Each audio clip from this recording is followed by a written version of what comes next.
political scientist, I'm interested in the politics behind these kinds of patronizing messages that are coming from above, from the CCP, that, you know, women should be mothers.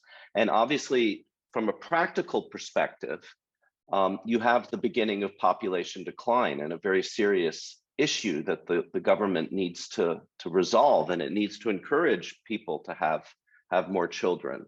So I get that. But what I don't get is the opposition to single mothers.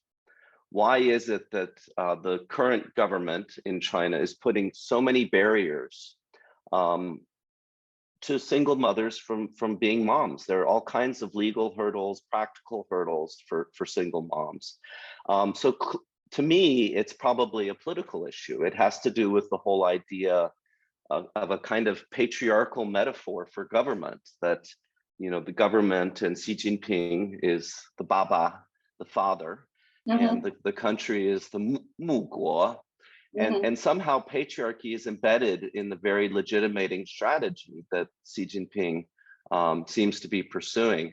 I don't know if you thought about the politics behind that, because certain policies, like getting in the way of single mothers, strike me as so counterproductive from a practical perspective. It makes me more interested in the politics behind it.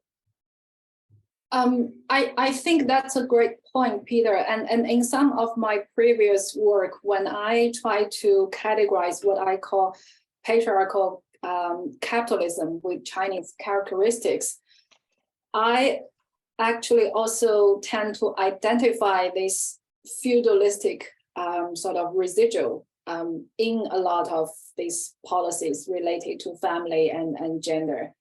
I think, like you said, I think the whole Confucian idea about family and the family being centered around the heterosexual couple is still very much part of the DNA in the policy making. It's probably hard for this patriarchal men and with also feudalist sort of residual in their mind to imagine a progressive enough policy that would provide support to single mothers, because there is this almost this prerequisite in their thinking, this lineage that, oh, you need to, when you reach certain age, you find a suitable partner, you get married, and then you start a family, and then you have children. You have to do this by steps, you know. The state think of this like this, and I think parents also think of their child's life trajectory in this way. You don't get ahead of yourself. You have to do one thing after the other. I think there's definitely still that kind of legacy or residual aspect.